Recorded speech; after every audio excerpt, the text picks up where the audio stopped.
स्वाति जी नमस्कार। नमस्कार। नमस्कार। सुप्रभात। आज गुरुवार 10 मार्च, जीवन का भारतीय प्रतिमान, इस व्याख्यान माला में मैं स्वाति यादव आप सभी का बहुत बहुत स्वागत करती हूँ। पिछले हफ्ते हमने हिंदू और भारतीय में क्या फर्क है ये जान लिया। आज हम सभी शास्त्रज्ञ जिसके पीछे पड़े हैं वो विश्व की उत्पत्ति का रहस्य, यानी हम जानने जा रहे हैं सृष्टि निर्माण का भारतीय मान्यता क्या है, ये हम आज जानने वाले हैं। मैं श्लोक से हम शुरुआत करेंगे। सभी दर्शक कृपया अपना ऑडियो और वीडियो बंद रखिएगा। ओम पूर्णमदः पूर्णमिदं पूर्णात् पूर्णमुदच्यते पूर्णस्य पूर्णमादाय पूर्णमेवावशिष्यते। ओम शांति शांति शांति।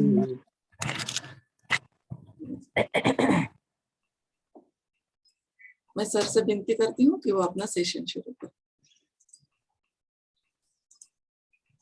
अभी तक के 7 इस व्याख्यान माला के पुष्पों में हमने इस भारतीय जीवन की श्रेष्ठता की कई बातें समझने का प्रयास किया है। अब ये श्रेष्ठता अपने आप तो नहीं आ जाती, इसके पीछे पुरुषार्थ होता है, कर्तृत्व होता है, और ऐसा कर्तृत्ववान समाज हमारा रहा है जिसके कारण हम विश्व गुरु रहे, जिसके कारण हम जीवन के हर क्षेत्र में दुनिया में अग्रणी रहे। हम अपनी स्वाधीनता और स्वतंत्रता और इसके साथ में हमारी जो विभिन्न व्यवस्थाएं वगैरह, ये सब मिलाकर जो जीवन का प्रतिमान है, यह हमारा श्रेष्ठ होने के कारण हम विश्वगुरु पद पर प्रतिष्ठित हो पाए थे। हमने जीवन के सभी क्षेत्रों में अकल्पनीय ऐसी प्रगति की थी, ऐसे मापदंड स्थापित किए थे कि जिनमें से कई मापदंड तो आज भी दुनिया मापने का विचार भी नहीं कर सकती। अब इसके पीछे जो हमारा ये पूरे जीवन का प्रतिमान है, या और संक्षेप में हम कहें तो जीवन है, इस भारतीय हिंदू जीवन को हमें समझना होगा।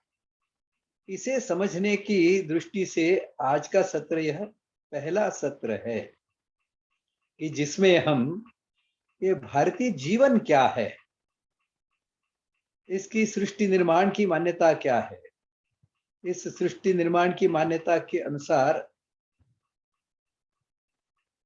मानव की और समाज की जीवन की ओर देखने की एक दृष्टि बनती है। किस प्रकार से व्यवहार करना चाहिए, इस प्रकार के मार्गदर्शक ऐसे व्यवहार सूत्र बनते हैं। ऐसे व्यवहार सूत्रों के अनुसार व्यवहार हो सके, इस दृष्टि से व्यवस्थाओं का निर्माण किया जाता है। समाज जीवन व्यवस्थित चले, निरंतर चले, अभाव मुक्त रहे, सुरक्षित रहे, उन्नत रहे, सुसंस्कृत समृद्ध रहे, इसके लिए व्यवस्थाएं आवश्यक होती हैं। और व्यवस्थाएं ठीक चलाने के लिए श्रेष्ठ मानवों का निर्माण, जो इन व्यवस्थाओं का भार अच्छी तरह से संभाल सके, उनका संचालन और नियमन ठीक से कर सके, ऐसा सब मिलाकर यह जीवन बनता है, जीवन का प्रतिमान बनता है, जीवन का मॉडल बनता है, जीने का तरीका बनता है, जीवन शैली बनती है। उसमें यह सब बातें समाहित हो जाती हैं। तो आज इसका प्रारंभ हम करने जा रहे हैं इसका पहला जो पुष्प है यह है सृष्टि निर्माण की भारतीय मान्यता। अनादिकाल से मानव यह मैं कहां से आया हूं, यह सृष्टि किसने निर्माण की है, मुझे किसने निर्माण किया और कहां जाऊंगा मैं, इस प्रकार के विविध विचार और ऐसे प्रश्न अपने से पूछता आ रहा है। मूलतः मानव यह एक विचारशील प्राणी है, यह बुद्धिशील प्राणी है, यह विशेष बुद्धि का वरदान प्राप्त ऐसा प्राणी है। इसके मन और बुद्धि यह जो हैं, यह इसकी विशेषताएं हैं, अन्य प्राणियों से भिन्नता है। इस मन बुद्धि की सक्रियता, इसकी संवेदनशीलता, इसकी तीव्रता, इसकी व्यापकता, इनके कारण मानव यह सभी प्राणियों में श्रेष्ठ प्राणी माना जाता है। और इस दृष्टि से इस मानव ने जब विचार करना शुरू किया, जब मानव का निर्माण सृष्टि में हुआ, उसने विचार करना शुरू किया कि यह सृष्टि बनी कैसे। तब हमारे पूर्वज जो बहुत विद्वान थे, बहुत प्रतिभाशाली थे, उन्होंने प्रत्यक्ष ध्यानावस्था में इस सृष्टि निर्माण की प्रक्रिया को देखा, समझा, इसे वैदिक साहित्य के अंदर इसका समावेश किया और हम सबके सामने इसे प्रस्तुत किया। आज इस वैदिक साहित्य के आधार पर, इसकी मदद से इस सृष्टि निर्माण की भारतीय मान्यता का विकास और स्वरूप कैसा बना है, इसको हम जानने का प्रयास करने वाले हैं। यह वास्तव में देखा जाए तो समाज जीवन का आधार होता है। सृष्टि निर्माण की कुछ लोगों की मान्यता है कि 5 दिनों में सृष्टि निर्माण की गई, छठे दिन मनुष्य का निर्माण किया गया। उस मनुष्य की पसली से, मानव की यानी नर की, पुरुष की पसली से, उसी के मनोरंजन के लिए स्त्री का निर्माण किया गया। ऐसी जिनकी सृष्टि निर्माण की मान्यता है, उनका व्यवहार, उनकी जीवन की ओर देखने की दृष्टि, यह मानव केंद्री, स्वार्थ केंद्री, आत्म केंद्री और पुरुष केंद्री होना स्वाभाविक है। जिनकी मान्यता है यह पृथ्वी जो है, यह सृष्टि जो है, यह केवल जड़ से बनी हुई है, फिर वो जड़वादी जो हैं, वह उन्हें अनात्मवादी भी कहते हैं, जो परमात्मा तत्व को मानते नहीं है, करने वाला कोई नहीं था ऐसा मानते हैं। वास्तव में तो यह बहुत ही बुद्धिहीनता का लक्षण है कि कोई करने वाला नहीं और कुछ बात हो जाए। आज तो हम ऐसा देखते नहीं है कि कोई कर नहीं रहा है और कुछ हो रहा है। कोई करने वाला तो अवश्य होता है। जब कोई भी काम होता है तो करने वाला यानी कर्ता, उद्देश्य, काम करने के पीछे कुछ उद्देश्य होता है, वो उद्देश्य और जो बनाना है, जिसका निर्माण करना है, उसके लिए कच्चा माल, ऐसी 3 बातें तो अनिवार्य होती हैं। लेकिन ये अनात्मवादी शुरू से ही अबुद्धि संगत ऐसा विचार करते चले आ रहे हैं, ये सृष्टि तो किसी ने बनाई नहीं है, तो अपने आप बन गई, अपने आप कुछ नहीं बनता। तो इस प्रकार की जिनकी मान्यताएं हैं, वह तो अबुद्धि संगत जीवन की ओर ही समाज को ले जाएंगे, ले जाते रहे हैं। भारतीय मान्यता जो है, यह इसमें अत्यंत बुद्धि संगत ऐसी है। बुद्धि संगत जो बात होती है, उसे कैसे जानना? जो प्रमाणों के आधार पर समझी जा सकती है, जानी जा सकती है, उसे बुद्धि संगत कहते हैं। अब यह बुद्धि संगतता का लक्षण या कसौटी इस भारतीय मान्यताओं को लगानी है, तो हमें प्रमाणों का विचार करना होगा। इन्हें प्रमाणित कैसे किया जा सकता है? तो स्थान स्थान पर हम एक उसके जो पहलू हैं सृष्टि निर्माण की मान्यता के, उनका विचार करते समय उनके प्रमाणों का विचार भी करते हुए आगे बढ़ेंगे। प्रमाण न्याय दर्शन के हिसाब से मुख्यतः 3 प्रकार के होते हैं। सबसे श्रेष्ठ प्रमाण का तरीका होता है वह है प्रत्यक्ष प्रमाण, जो हम अपने इंद्रियों से, हमारे मन और बुद्धि के आधार पर जान सकते हैं, उसे प्रत्यक्ष प्रमाण कहते हैं। जैसे हम देखते हैं कि मनुष्य 2 पैर पर चलता है। अब कोई कहे कि नहीं, मनुष्य तो हाथों के बल चलता है, तो हम कहेंगे नहीं नहीं, ये गलत है, क्योंकि इसका प्रमाण यह नहीं है। हाथों पर अपवाद के रूप में कोई सर्कस में चलता हुआ तो दिखा दे, लेकिन सामान्य रूप से मनुष्य पैरों पर ही चलता है, तो यह उसका प्रत्यक्ष प्रमाण है। इसके लिए यह मान्यता जो है कि मनुष्य 2 पैरों पर चलता है, यह मान्यता स्वीकार करने योग्य है, ग्रहणीय है। तो प्रत्यक्ष प्रमाण इसे कहते हैं। दूसरा प्रमाण जो है वह अनुमान प्रमाण है, जो हम प्रत्यक्ष में आज देख नहीं सकते, उसके बारे में अनुमान लगाया जाता है। लेकिन अनुमान का भी आधार, अनुमान प्रमाण का भी आधार प्रत्यक्ष प्रमाण ही हुआ करता है। अब अनुमान प्रमाण किसे कहते हैं? जैसे कहीं धुआं दिखाई दे तो हम कहते हैं वहां अग्नि जरूर होगी। अब धुआं जो देखा है, वह यदि हमने धुएं की जगह हमने धुंध देख ली, तो वह अनुमान प्रमाण में गलती हो गई। लेकिन यह वास्तव में यदि धुआं है तो उसके पीछे अग्नि जरूर होगी। तो यह हमारा अनुभव है, हर जगह पर हम देखते हैं अग्नि होगी तो कुछ धुआं तो निकलेगा ही, निकलता ही है। तो इसलिए जहां अग्नि होगी वहां धुआं होगा, या जहां धुआं होगा वहां अग्नि अवश्य होगी। यह अनुमान प्रमाण है, लेकिन इसका आधार प्रत्यक्ष प्रमाण है कि हम देखते हैं अग्नि होती है तो धुआं निकलता है। तीसरा जो प्रमाण है उसे शास्त्र वचन कहते हैं, उसे ही आप्त वचन भी कहते हैं, उसे ही शब्द प्रमाण भी कहते हैं। अब ये शास्त्र प्रमाण जो है, हम जो प्रत्यक्ष प्रमाण, जैसे सृष्टि निर्माण जब हुआ तो हम तो आज जिस रूप में है, मानव के शरीर में है, उस प्रकार तो थे नहीं।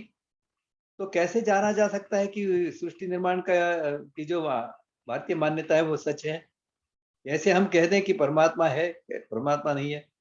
तो उसके लिए फिर जब प्रत्यक्ष प्रमाण का हम प्रत्यक्ष अपने इंद्रियों से अनुभव नहीं कर सकते, उस समय अनुमान प्रमाण का उपयोग किया जाता है। लेकिन अनुमान प्रमाण का भी आधार तो प्रत्यक्ष प्रमाण ही होता है। जैसे हम कहते हैं परमात्मा ने यह सृष्टि निर्माण की। अब ये परमात्मा क्या है, इसको समझा जा सकता है, इसको प्रत्यक्ष आप देख नहीं सकते। आप 5 के 5 इंद्रिय जो हैं, इसकी अनुभूति नहीं कर सकते, अनुभव नहीं कर सकते, लेकिन इसको अनुमान के आधार पर समझा जा सकता है। हम देखते हैं ये बहुत बड़ा अंतरिक्ष है, इसमें सूर्य चंद्र ऐसे लाखों तारे, ग्रह, ये घूमते रहते हैं, ये आपस में टकराते नहीं हैं। तो स्वाभाविक रूप से मन में विचार ये आएगा कि कोई ऐसी विशाल शक्ति है, क्योंकि कर्ता के बगैर तो कुछ होता नहीं है, ऐसी कोई विशाल शक्ति अवश्य है जो इसका संचालन कर रही है। अब इसके आधार पर हम कल्पना करने लग जाते हैं, अनुमान लग जाते हैं। प्रत्यक्ष हमारे पास प्रमाण तो नहीं है, हम तो देख तो नहीं पाए हैं, लेकिन अनुमान के आधार पर हम कह सकते हैं ये एक बहुत विशाल असीम ऐसी शक्ति है जो इस असीम ऐसे ब्रह्मांड का संचालन कर रही है।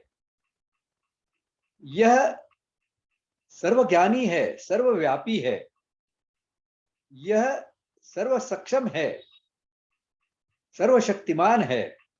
क्योंकि इतने बड़े विश्व को का संचालन करने के लिए उतनी शक्ति की आवश्यकता होगी, उतनी बुद्धि की आवश्यकता होगी, उतने ज्ञान की आवश्यकता होगी। तो इसके कारण अनुमान प्रमाण के आधार पर हम परमात्मा के प्रत्यक्ष स्वरूप को समझ सकते हैं। हालांकि इस परमात्मा का पूरी तरह से आकलन तो हम नहीं कर पाएंगे, हमारी बुद्धि या हमारा जो अनुमान जहां तक पहुंच सकता है, वहां तक हम इस परमात्मा के प्रत्यक्ष को हम अनुमान प्रमाण के आधार पर समझ सकते हैं। और इसीलिए जिनके अनुमान प्रमाण की या जिनके अनुमान करने की क्षमताएं कम थी, वह परमात्मा की ठीक से अवधारणा समझ नहीं पाए, परमात्मा का स्वरूप समझ नहीं पाए।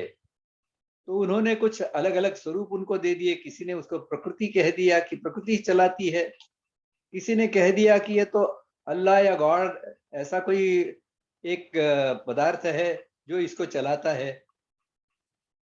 जिसकी अनुमान करने की जितनी श्रेष्ठ क्षमता होगी, वह इस सृष्टि निर्माण की मान्यता को अच्छी तरह से समझ सकता है, समझा सकता है। इस दृष्टि से हमारे पूर्वजों का यह जो प्रत्यक्ष और अनुमान प्रमाण और इसी प्रकार इसके आधार पर शास्त्रों की जो उन्होंने प्रस्तुति की है, इस दृष्टि से वह बड़े श्रेष्ठ रहे हैं। तीसरा जो प्रमाण है, शास्त्र वचन प्रमाण कहा जाता है। ये जहां हमारा अनुमान भी रुक जाता है, अनुमान भी हम कर नहीं पाते, क्योंकि हमारा ज्ञान, हमारा जो पंच इंद्रियों द्वारा और मन बुद्धि द्वारा जो प्राप्त किया हुआ जो ज्ञान है, उसकी सीमा में ही हम अनुमान कर पाते हैं, उसकी सीमा में ही हम प्रत्यक्ष प्रमाण का विचार कर पाते हैं। और इसलिए जो हम देख नहीं पाए, जो आगे भी देख नहीं सकते, इनके बारे में हमें मार्गदर्शन शास्त्रों से मिलता है। इसीलिए शास्त्र वचन को भी एक श्रेष्ठ ऐसा प्रमाण माना गया है। शास्त्र किसे कहते हैं? तो शास्त्र और विज्ञान में अंतर है। विज्ञान, इसके बारे में हम पहले भी बात कर चुके हैं। शास्त्र विज्ञान के जो नियम हैं, इन नियमों को सर्वहित के संदर्भ में अनुशासित करके बांधने से जो निर्माण होता है, उसे शास्त्र कहते हैं। अब किन बातों में पूरे चराचर सृष्टि का हित है, कैसे जानना? कौन जान सकता है? किसकी इतनी प्रतिभा प्रज्ञा है कि जो इसे समझ सकता है, जान सकता है?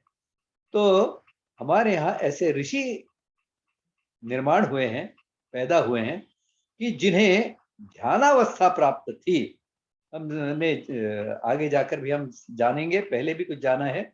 अष्टांग योग में इसका जो 8वां चरण है ध्यानावस्था का, यम नियम आसन प्राणायाम प्रत्याहार धारणा ध्यान समाधि, ये जो 7वां चरण है ध्यानावस्था का, ये ध्यानावस्था होना शास्त्र की प्रस्तुति के लिए अनिवार्य माना गया है।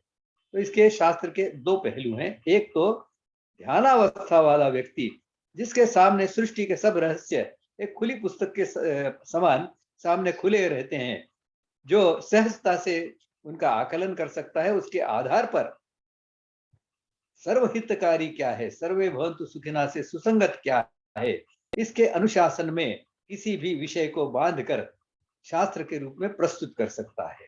यह हमारे शास्त्र वचन की मान्यता और समझ। यह भी बुद्धियुक्त है, इसे आप समझिए कि जो पूरी सृष्टि को खुली पुस्तक के रूप में समझ सकता है, जान सकता है, ऐसा व्यक्ति ध्यानावस्था प्राप्त होगा, तभी यह कर सकता है। और ऐसे ध्यानावस्था प्राप्त लोग भारत निर्माण करता रहा है। और इस दृष्टि से आज भले ही ऐसे लोगों के निर्माण में कमी निर्माण हो गई होगी, शायद हमारे जैसे लोग, ऐसा कौन व्यक्ति है इसे समझने में भी असमर्थ होंगे, लेकिन इस ध्यानावस्था में लिखित ऐसे जो शास्त्र ग्रंथ हैं, जैसे योग शास्त्र है, जैसे आयुर्वेद स्वास्थ्य शास्त्र है, इनमें हम देखते हैं, इनमें आज तक, इनके लिखने से आज तक इनमें सुधार करने की, इनमें दुरुस्ती करने की कोई संभावना दिखाई नहीं देती। ये त्रिकाला बाधित हैं। और यही इसका प्रमाण सामने रखते हैं कि यह कालातीत हैं। यह ध्यानावस्था प्राप्त ऐसे किसी प्रज्ञावान, प्रतिभावान ऐसे ऋषि ने दर्शन करके लिखे हुए ऐसे ग्रंथ हैं। तो इस प्रकार से प्रमाण के आधार पर हम एक एक भारतीय सृष्टि निर्माण की मान्यता को लेकर आगे बढ़ेंगे। आवश्यकता अनुसार साथ में जो अन्य सृष्टि निर्माण की मान्यताएं हैं उनकी तुलना भी करते हुए आगे चलेंगे और यह समझने का प्रयास करेंगे कि यह भारतीय सृष्टि निर्माण की जो मान्यताएं हैं यह एक ओर तो बुद्धियुक्त भी है और दूसरी ओर यह सर्वे भवन्तु सुखिनः से सुसंगत भी है। और इन दोनों कारणों से यह जो मान्यता है यह स्वीकार करने योग्य है, यह ग्रहण करने योग्य है, यह हमारे जीवन में इसके आधार पर जीवन को आकार देने योग्य है, यह हमारी समझ में आएगा। अब हम प्रत्यक्ष में सृष्टि निर्माण की ओर आगे बढ़ते हैं। सबसे पहले तो सृष्टि निर्माण की हमारी जो कल्पना है, मान्यता है, उसे छांदोग्य उपनिषद में बहुत अच्छी तरह से रखा गया है। कहा गया है कि सबसे पहले तो परमात्मा अकेला था, कुछ नहीं था। और अबे परमात्मा अकेला था कैसे हो गया भाई, कैसे मान लिया आपने? तो किसी भी शास्त्र को मान्यता प्राप्त करने के लिए, शास्त्र की प्रस्तुति के लिए सबसे पहले कोई एक बिंदु ऐसा होता है कि जो आपको गृहीतक करके मानना पड़ता है, उसको माने बगैर आप आगे बढ़ ही नहीं सकते। जैसे भूमिति, यह पूर्णतः शास्त्रीय विषय है, यह पूर्णतः विज्ञान का, गणित का विषय है। इस भूमिति में एक बिंदु की अवधारणा है। इस बिंदु की परिभाषा जो है वह कहती है इस बिंदु को लंबाई, चौड़ाई और गहराई नहीं है, लेकिन इसका अस्तित्व है। अब आप कितना भी प्रयास कर लीजिए, ऐसा बिंदु आप निर्माण नहीं कर सकते, ऐसा बिंदु आप प्रत्यक्ष में देख नहीं सकते। यह तो आपको मानकर चलना पड़ता है, इसकी लंबाई, चौड़ाई, ऊंचाई नहीं है, लेकिन इसका अस्तित्व है। इस बिंदु की मान्यता को आप यदि आंखों से ओझल कर देंगे, इसको दुर्लक्षित कर देंगे, तो भूमिति का आधार नष्ट हो जाएगा। और इसीलिए इस सृष्टि निर्माण और इस सृष्टि को समझना है, इस पूरे परमात्मा के इस सृजन को समझना है, तो हमें परमात्मा क्या है इसे मानना होगा, इसे मानकर चलना होगा। तो परमात्मा तो पहले से था, अकेला था। इसके मन में आया मैं अकेला हूं, बेचैन रहा, अकेलेपन से उकता गया। इसके लिए उसके मन में आया अनेक हो जाऊं, जिससे मेरा मन बहल जाए। तो छांदोग्य उपनिषद कहता है एकाकी न रमते सो कामयत, अकेला हूं, चैन नहीं हो पड़ता, इसके लिए सो कामयत, इसलिए इच्छा की। एको हम बहुश्यामः, एक हूं, इसका अनेक हो जाऊं। और यह परमात्मा, इसने अपनी असीम शक्ति के आधार पर, अपनी इच्छा के आधार पर, तप के आधार पर, इस सृष्टि के अनगिनत अस्तित्वों के रूप में वह प्रकट हो गया। अब कर्ता, उद्देश्य और कच्चा माल, ये तीनों बातें यहाँ जो हैं, इसमें उद्देश्य तो है कि मैं अकेला हूं और चैन नहीं पड़ता, इसके लिए अनेक हो जाऊं। यह तो इसका सृष्टि निर्माण का कारण है। और सृष्टि निर्माण का कर्ता यह परमात्मा है। और जो कच्चा माल है, यह इस परमात्मा ने अपने में से ही इस कच्चे माल का निर्माण किया। श्रीमद् भगवद गीता यह बताती है, नासदीय सूक्त यह बताते हैं कि सृष्टि निर्माण की प्रक्रिया कैसे चली। भगवद गीता में बताया गया है कि सबसे पहले तो परमात्मा ने अष्टधा प्रकृति का निर्माण किया। अष्टधा प्रकृति का जो प्रथम चरण था, यह नासदीय सूक्त बताते हैं, यह एक बहुत तरल, ऐसे केवल परमाणुओं से, भिन्न भिन्न प्रकार के परमाणुओं से बना हुआ ऐसा एक सलील, ऐसा प्रवाहमान, ऐसा तरल, ऐसा पदार्थ निर्माण हुआ। यह उसका प्रथम चरण है सृष्टि निर्माण का। इस सृष्टि निर्माण की अवस्था को साम्यावस्था कहा गया है, क्योंकि इसमें सब परमाणु जो हैं यह अक्रिय हैं। यह सब परमाणु एक दूसरे से असंबद्ध हैं, सलील है, इसके लिए बह सकते हैं, हर अपनी किसी भी दिशा में बह सकते हैं। यह उस समय पूरा बाकी अंधकार है। यह जो सलील ऐसा पदार्थ निर्माण हुआ, यह सृष्टि निर्माण का पहला चरण हमारे नासदीय सूक्त ऋग्वेद के बताते हैं। उसके आगे यह बताया जाता है कि यह जो साम्यावस्था थी, सब समान अवस्था में थे परमाणु, अलग अलग प्रकार के परमाणु, इनमें परमात्मा ने अपनी इच्छा और शक्ति के आधार पर इन परमाणुओं को, इनके अंदर जो धन और ऋण ऐसे विद्युत भार काम करते थे, उनको बहिर्मुख कर दिया।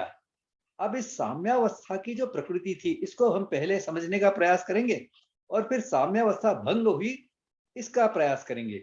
अब जैसे मैंने बताया कि जब यह सलील ऐसा पदार्थ निर्माण हुआ, तब हम तो थे नहीं, हम तो अनुमान प्रमाण के आधार पर ही जान सकते हैं, और अनुमान का आधार भी प्रत्यक्ष प्रमाण होना चाहिए। तो इस प्रकार से हम देखते हैं, आज की हम परमाणु की रचना को देखते हैं, उसके माध्यम से हम सृष्टि कैसे निर्माण हुई होगी इसको समझने का प्रयास करेंगे। आज जो परमाणु है, इनमें 3 प्रकार के घटक होते हैं। एक है प्रोटॉन, दूसरा है न्यूट्रॉन और तीसरा है इलेक्ट्रॉन। अब ये इलेक्ट्रॉन को ऋणाणु कहते हैं, इसको धनाणु कहते हैं, इस प्रकार के नाम हैं। अभी हम समझने की दृष्टि से न्यूट्रॉन, प्रोटॉन और इलेक्ट्रॉन, इन शब्दों का प्रयोग करेंगे। इनको भारतीय वैदिक साहित्य में इनको भी नाम है। जो ऋणाणु है, यह तेजस, इसको नाम दिया गया है। जो प्रोटॉन है, इसको भूतादि कहा गया है। और तीसरा जो है,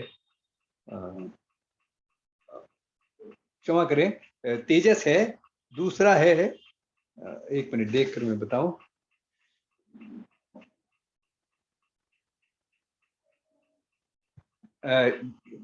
ध्यान में आ जाएगा तो बता दूंगा मैं। तो ये 3 इसके नाम दिए गए। भूतादि अहंकार जो है, न्यूट्रॉन को नाम दिया गया है। तेजस है वैकारी, वैकारी अहंकार जो है, वैकारी जो है, यह प्रोटॉन का नाम है। तो ऐसे 3 प्रकार के घटकों से हर परमाणु बना हुआ है। इन घटकों की संख्या भिन्न भिन्न है और उसके कारण परमाणुओं का स्वरूप भिन्न भिन्न हो जाता है। किसी में एक ही प्रोटॉन है, एक ही न्यूट्रॉन है, किसी में केवल प्रोटॉन और इलेक्ट्रॉन ही है। तो इस प्रकार से भिन्न भिन्न प्रकार परमाणुओं के बने। अब ये परमाणुओं के जो इसमें प्रोटॉन है, इनके ऊपर धन भार होता है, धन विद्युत भार होता है, और जो न्यूट्रॉन इलेक्ट्रॉन है, उसके ऊपर ऋण विद्युत भार होता है। जब साम्यावस्था थी, उस अवस्था में ये जो सब परमाणु थे, इनके जो प्रोटॉन और न्यूट्रॉन थे, इनके जो धन और ऋण भार थे, यह अंतर्मुख थे, यानी यह बाहर की दिशा में काम नहीं करते थे। और अंतर्मुख होने से, जितने प्रोटॉन है उतने इलेक्ट्रॉन होने से, ये एक दूसरे को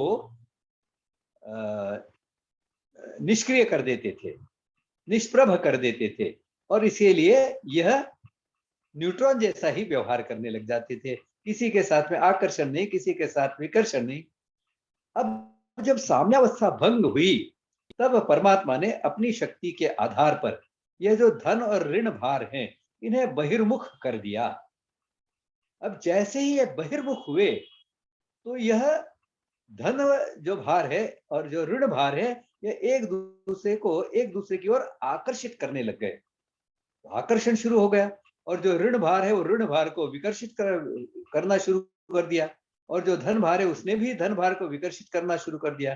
तो इस प्रकार से आकर्षण और विकर्षण की प्रक्रियाएं चली और परमाणुओं में गतिमानता आई। आकर्षण होगा तो खींचा जाएगा, विकर्षण होगा तो धकेला जाएगा, दूर धकेला जाएगा। तो आकर्षण विकर्षण की प्रक्रिया चली, और इस आकर्षण विकर्षण की प्रक्रिया में यह एक दूसरे से बंधते गए। जब जिनमें आकर्षण हुआ, वहां धन और ऋण इनका मिलाप हुआ और दोनों परमाणु इकट्ठे आ गए। अब अलग अलग प्रकार के परमाणु, एक प्रकार के परमाणु, ऐसे भिन्न भिन्न प्रकार के हजारों लाखों प्रकार के ऐसे परिमंडल बने।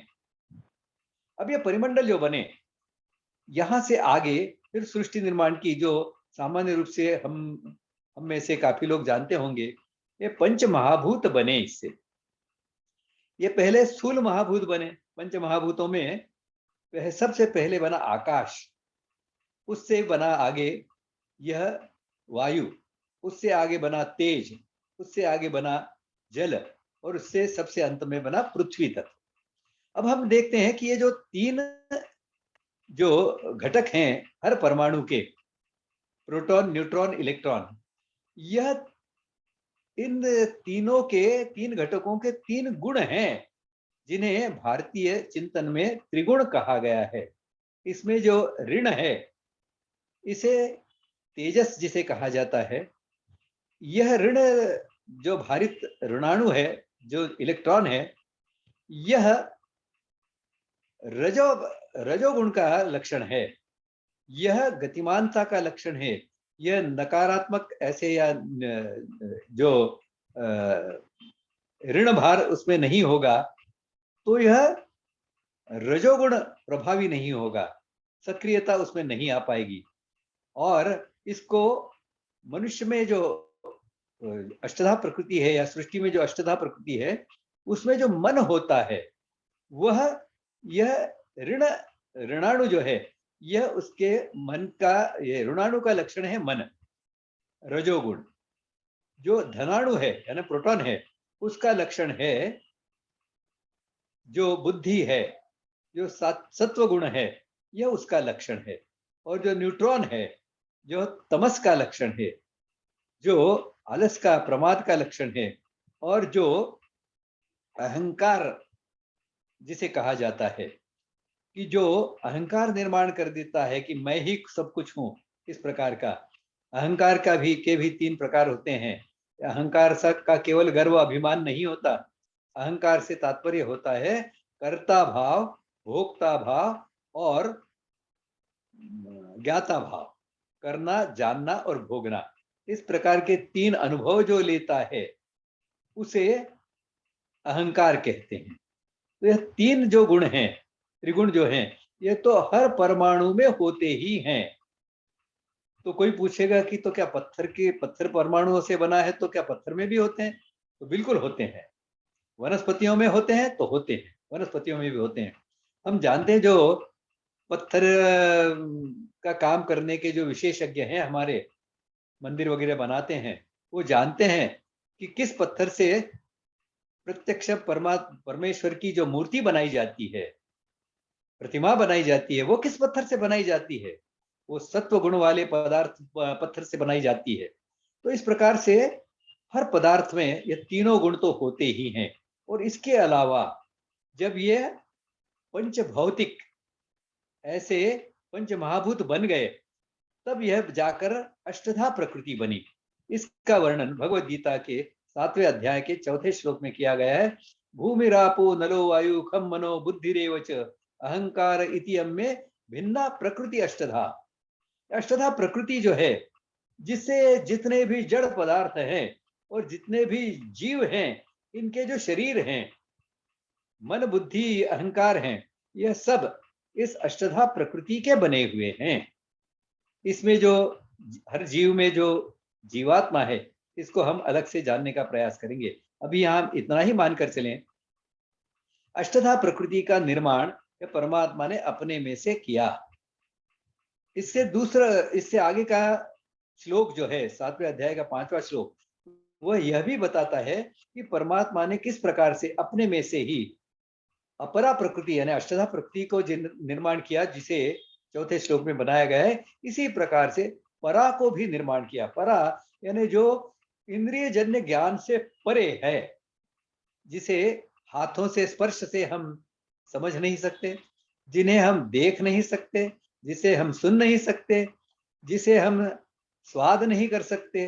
तो इस प्रकार से हमारे इंद्रियों से परे ऐसे जो तत्व है, इसे जीवात्मा और परमात्मा कहते हैं।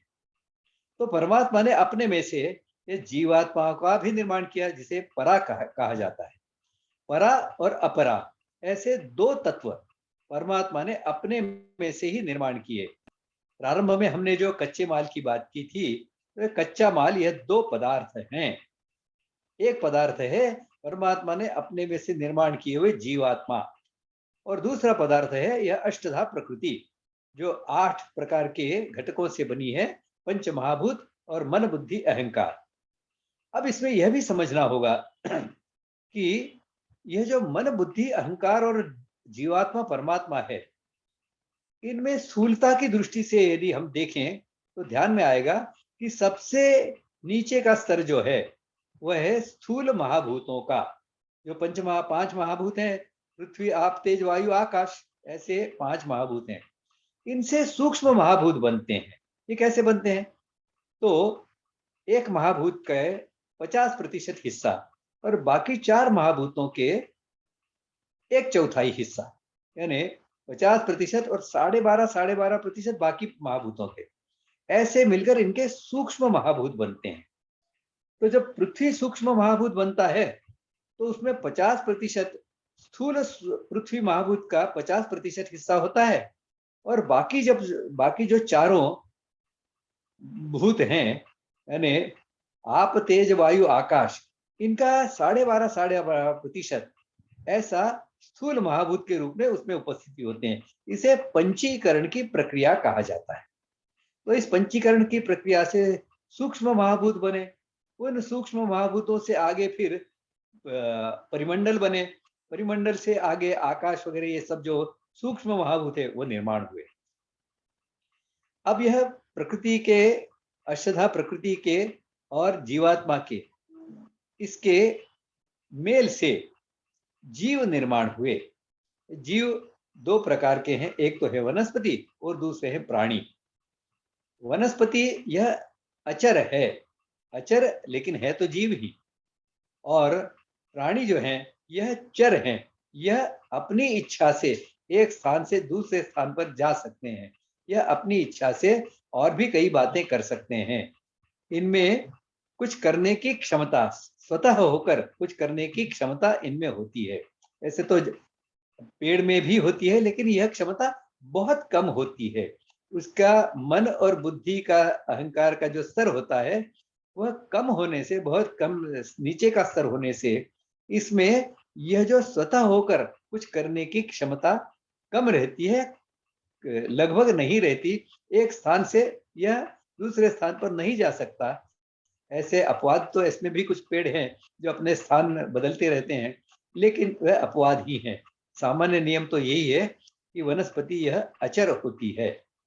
तो इस प्रकार से अचर और चर ऐसे जीवों का निर्माण हुआ। सबसे पहले तो वनस्पति का निर्माण हुआ। वनस्पति से भी पहले जड़ पदार्थों का निर्माण हुआ, जड़ सृष्टि का निर्माण हुआ।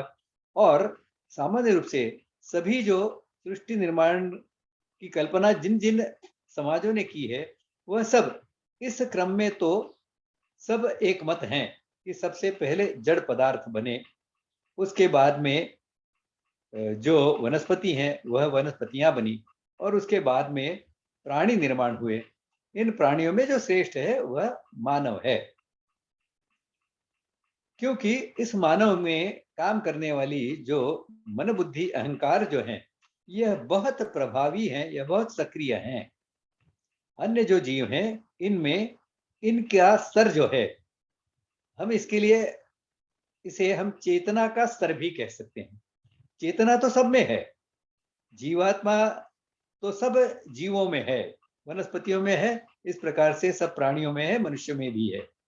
लेकिन इस जीवात्मा का चेतना का जो स्तर है वह जब अक्रियता तक की सीमा के पास में होता है, तब वह पेड़ पौधों के रूप में प्रकट होता है। जब यह सक्रिय हो जाता है और बहुत सक्रिय हो जाता है, तो सबसे आगे यह बुद्धि इसकी बहुत सक्रिय होने से, बुद्धि इसकी बहुत विचारशील होने से, यह सबसे उन्नत ऐसा मानव का रूप धारण करता है। मानव का रूप धारण करने के कारण यह कर्म योनि बन जाती है। बाकी सब जीव योनियां हैं, यह भोग योनियां हैं। उसका कारण यह है कि इनकी बुद्धि जो है यह बहुत ही कम सक्रिय है, और इसके लिए यह विवेक के क्षेत्र में यह ठीक से विवेक नहीं कर पाते, इनको वह क्षमता ही परमात्मा ने दी नहीं है, और इसके लिए यह प्रकृति सुसंगत जीवन जीने के लिए बाध्य हैं। यह न तो प्रकृति को बिगाड़ सकते हैं, न प्रकृति को फिर से ठीक कर सकते हैं। यह तो मानव ही है जो प्रकृति को बिगाड़ भी सकता है और बिगड़ी हुई प्रकृति को ठीक भी कर सकता है। यह प्रकृति सुसंगत जीता है तो बहुत श्रेष्ठ जीवन जी सकता है। प्रकृति विसंगत जीवन जीता है तो अपने लिए समस्याओं का निर्माण करता है। जितनी भी मानव निर्मित जितनी भी समस्याएं हैं, उनमें दो प्रकार की समस्याएं हैं। प्राकृतिक समस्याएं हैं, उनमें तो मनुष्य केवल उनके साथ में अनुकूलन कर सकता है, उनका प्रभाव, उनका दुख हमें सहजता से सहन कर सके, इस प्रकार का स्वभाव, इस प्रकार की आदतें बना सकता है। लेकिन जो अन्य बाकी सभी समस्याएं हैं, यह सब मानव निर्मित हैं, और यह मानव ने जो प्रकृति विसंगत व्यवहार किए हैं उनके कारण निर्माण हुई हैं। इसे हमें समझना होगा। अब यह जो अष्टधा प्रकृति बनी है, इसकी विशेषता हमने ये जानी, यह अपने आप कुछ कर नहीं सकती। इसके लिए जड़ प्रकृति की परिभाषा ब्रह्म सूत्र में दी गई है, और उसी को प्रमाणित न्यूटन की गति के जो सिद्धांत हैं उनमें का एक सिद्धांत करता है। वह कहता है, unless an external impress force, बाहर की कोई शक्ति जब तक काम नहीं करती, जड़ पदार्थ जो होता है वह यदि स्थिर स्थिति में है तो उसी स्थिति में रहेगा, और यदि गतिमान है तो जिस गति से चल रहा है उसी गति में परिवर्तन नहीं होगा, उसी गति से निरंतर चलता रहेगा। यह है जड़ की परिभाषा। तो इनमें स्वयं प्रेरणा से कुछ करने की क्षमता नहीं होती, क्योंकि स्वयं प्रेरणा वाला जो जीवात्मा है वह इसमें नहीं है। यह अष्टधा प्रकृति भी जो है, यह पूरी सृष्टि में हर अस्तित्व में है, विद्यमान है। जीव है, उनमें भी अष्टधा प्रकृति तो है ही, उसके बगैर ये जीवात्मा व्यक्त नहीं हो सकता। आगे जाकर हम व्यक्ति इस विषय पर विचार करने वाले हैं, व्यक्ति होता क्या है, मनुष्य क्या होता है, उसको समझने का हम आगे प्रयास करेंगे। उसमें इसका और अधिक गहराई से विचार करेंगे। या इतना ही हम समझ लें कि यह जो है, यह जीवात्मा है जो इस अष्टधा प्रकृति को चलायमान करता है, इसमें परिवर्तन करने की क्षमता रखता है। परमात्मा ने इसे अपने अंश के रूप में निर्माण किया है। इसीलिए भगवद गीता के 15वें अध्याय में कहा गया है, ममैवांशो जीवलोके जीवभूत सनातना। तो ये जो जीवात्मा है, यह परमात्मा का ही अंश है। इस जीवात्मा का लक्षण हम देखते हैं तो हमारी समझ में आता है, इच्छा द्वेष सुख दुख प्रयत्नानि आत्मनोलिंगम ज्ञानानि आत्मनोलिंगम, यह इस जीवात्मा के लक्षण हैं। तो इसमें सुख दुख है, द्वेष है, प्रयत्न है। द्वेष का अर्थ है कोई विरोधी तत्व है तो उसका विरोध करने की इच्छा, विरोध करने की क्षमता। तो इस दृष्टि से, और आगे यह ज्ञानवान भी है, लेकिन यह परमात्मा का अंश, छोटा सा अंश होने के कारण इसमें ज्ञान का स्तर बहुत कम होता है, और इसीलिए यह जो अष्टधा प्रकृति है उसके मोह में पड़ जाता है, और इसलिए यह फिर अलग अलग प्रकार के कर्म करने लग जाता है। यह कर्म योनि होने से, कर्म करने की स्वतंत्रता होने से, यह अपने लिए समस्याएं भी निर्माण करता है और समस्याओं को दूर करने की सामर्थ्य भी रखता है। और इस कारण केवल जड़ प्रकृति अपने आप कुछ कर नहीं सकती, इसी प्रकार जीवात्मा भी अपने आप कुछ कर नहीं सकता जब तक वह इस जड़ प्रकृति का सहारा न ले ले। इसके लिए जो जीवात्मा है, यह जीवात्मा सक्रिय होने के लिए इसे जड़ प्रकृति का साथ, अष्टधा प्रकृति का साथ मिलने की आवश्यकता होती है। इसीलिए कोई भी जीव है उसमें जड़ प्रकृति, अष्टधा प्रकृति और जीवात्मा, ये दोनों ही तत्व होते ही हैं। इसीलिए भगवद गीता ने कहा है, ये जो अष्टधा प्रकृति है और इसमें जो त्रिगुण है, यह सृष्टि के हर अस्तित्व में है, वह जड़ हो, चेतन हो, वनस्पति हो, प्राणी हो, सब में अष्टधा प्रकृति तो विद्यमान है। ये त्रिगुण जो है ये इन सब में विद्यमान है। तो यह है सृष्टि के स्वरूप को समझना। अब परमात्मा को जिस प्रकार से हमने समझने का प्रयास किया है, इसी प्रकार से इसे भी समझने का हम प्रयास करेंगे। यह अष्टधा प्रकृति, इसमें से पंच महाभूत जो है इसको तो हम अनुभव करते हैं। हमारी जो पंच तन्मात्रा है, जिनके आधार पर हमारे पंच ज्ञानेंद्रियों के आधार से हम ज्ञान प्राप्त करते हैं, वह शब्द रस रूप गंध आदि जो पंच तन्मात्राएं हैं, जो हमारे इंद्रियों के सामर्थ्य हैं। हमारी जो नाक है वो सूंघ सकती है, हमारी रसना है वह वाणी के रूप में बोल सकती है, वह स्वाद के रूप में स्वाद ग्रहण कर सकती है। हमारे कान जो है वह सुनने का काम कर सकते हैं, श्रवण करने का काम कर सकते हैं। हमारी त्वचा जो है वह स्पर्श का अनुभव कर सकती है। तो इस प्रकार के ये जो पांचों इंद्रियां काम करते हैं, इन पांचों इंद्रियों को इन तीन गुणों के साथ में मिलाकर यह अष्टधा प्रकृति बनती है। यह अष्टधा प्रकृति अपने आप में कुछ कर नहीं सकती। अब जीवात्मा के लक्षण को हम और भी समझने का प्रयास करेंगे तो ये ध्यान में आएगा, इस जीवात्मा में परमात्मा के सभी लक्षण हैं। केवल यह लघु रूप होने से या अंश होने से, इसमें सीमा होने से, इसमें यह जो सुख दुख की जो भावना है, इसमें दुख की भावना जो है यह इसमें विशेष है। परमात्मा जो है उसका वर्णन जो किया गया है वह यजुर्वेद में वह मिलता है हमें। उसमें वह आनंदमय है, सच्चिदानंद है, यानी सत्य है, यानी अनादि है, अनंत है, सदैव जो विद्यमान है वह सत्य है, उसे सत्य कहा जाता है। चित यानी चेतनावान, अनंत चैतन्य का भांडार है। और इसीलिए इसमें से इतनी सारी सृष्टि निर्माण होने के बाद में भी यह, जैसा हमारे यहाँ वर्णन किया गया है, 10 अंगुल यह फिर भी बचा हुआ है। आप कितनी भी कल्पना कीजिए, उसके आगे यह परमात्मा तत्व है। और आज का विज्ञान भी इसे मानने लग गया है। विज्ञान कहता है कि हमने ब्रह्मांड को जानने का प्रयास किया है, कितने ही हजार प्रकाश वर्ष की दूरी तक ब्रह्मांड को हमने देखने का प्रयास किया है, लेकिन इससे आगे भी कुछ है जिसे हम अभी तक देख नहीं पाए, समझ नहीं पाए, लेकिन इससे आगे भी कुछ है। तो विज्ञान भी इसको मान्य करता है या प्रमाणित करता है कि परमात्मा ऐसा असीम है कि जिसकी पूरी तरह से कल्पना भी नहीं की जा सकती। इसीलिए इसे अकल्पनीय भी कहा है, इसे अवर्णनीय भी कहा है, इसे सर्वशक्तिमान भी कहा है। मनुष्य में सब जो गुण लक्षण है ये सब मनुष्य में भी है, लेकिन उनकी सीमा बन जाती है, क्योंकि यह बहुत छोटा अंश है परमात्मा का। इसे हमें समझना होगा। इसमें सामर्थ्य तो पूर्ण है। अब ये जो परमात्मा का अंश है, हमने देखा यह परमाणु में परमात्मा का अंश कहाँ है।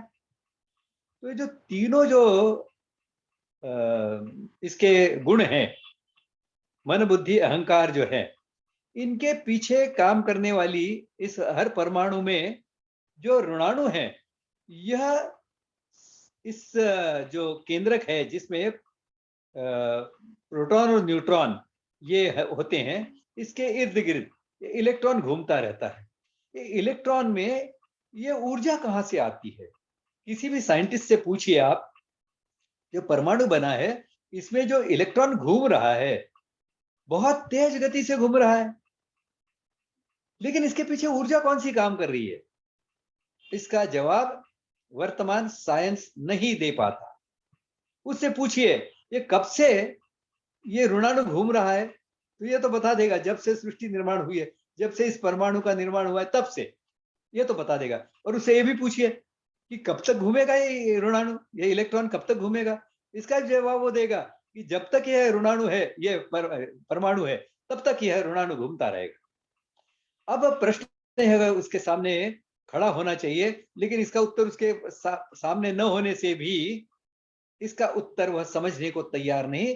यह जो एक अडियल मानसिकता बन गई है साइंटिस्टों की, इसके कारण हमने पहले भी समझने का प्रयास किया है, 1980 के दशक से आगे जो शुद्ध विज्ञान है, प्योर साइंसेस है, उनमें कोई प्रगति नहीं हो पाई। यह इन साइंटिस्टों की जो अड़ियल मान्यताएं हैं उसके कारण है, क्योंकि वो जीवात्मा को मानने को तैयार नहीं है, जीवात्मा की सूक्ष्मता को मानने को तैयार नहीं है, मन को भी मानने को तैयार नहीं है। वो मन को भी पंच महाभौतिक ही मानने के ऐसी मिथ्या ऐसा विचार करते रहते हैं। इसके लिए वह मन को समझने के प्रयास भी जड़ पंच महाभौतिक जो उपकरण निर्माण किए हैं उनके माध्यम से करने का प्रयास करते हैं। वास्तव में मन, बुद्धि, अहंकार और जीवात्मा जो है, इनकी सूक्ष्मता के बारे में बताया गया है। भगवत गीता बताती है, इंद्रियाणि पराण्याहु इंद्रियेभ्य परम मनः मनसस्तु परा बुद्धिर यो बुद्धे परतस्तु स। यानी इंद्रियों से मन बहुत सूक्ष्म है। इंद्रिय यानी जो हम जिनके माध्यम से ज्ञान अर्जन करते हैं, उससे मन जो है बहुत सूक्ष्म है। और सूक्ष्म का अर्थ है बहुत प्रवाही, बहुत तेज, बहुत व्यापक। मन से बुद्धि यह बहुत सूक्ष्म है, और वह जीवात्मा है जो परमात्मा है, वह तो इतना सूक्ष्मतम है कि कल्पना नहीं की जा सकती। लेकिन यह जो पंच महाभूतात्मक भौतिक विज्ञान में अटके हुए अड़ियल ऐसे जो साइंटिस्ट हैं, वह इससे आगे बढ़ नहीं पाते हैं। लेकिन इनमें कुछ वैज्ञानिक ऐसे साइंटिस्ट निर्माण हुए हैं, और आइंस्टीन के काल से ऐसे निर्माण होते रहे हैं जो इनमें भारतीय चिंतन में विश्वास रखते रहे हैं, इनकी चर्चा और चिंतन करते रहे हैं। तो आज भी ऐसे कुछ प्रयोगों के माध्यम से यह साइंटिस्ट लोग भी बाध्य हुए हैं यह मान्य करने के लिए कि परमाणुओं में भी, ऋणाणु जैसे उसके एक घटक में भी कुछ मन जैसा कुछ होता है। ये इलेक्ट्रॉन बीम का एक प्रयोग किया गया।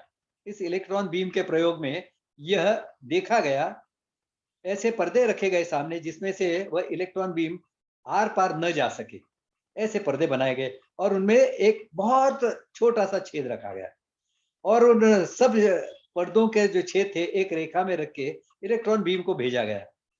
अब इस पर्दे के छेद से घुसा अंदर वो, और अंतिम इसमें से बाहर निकला।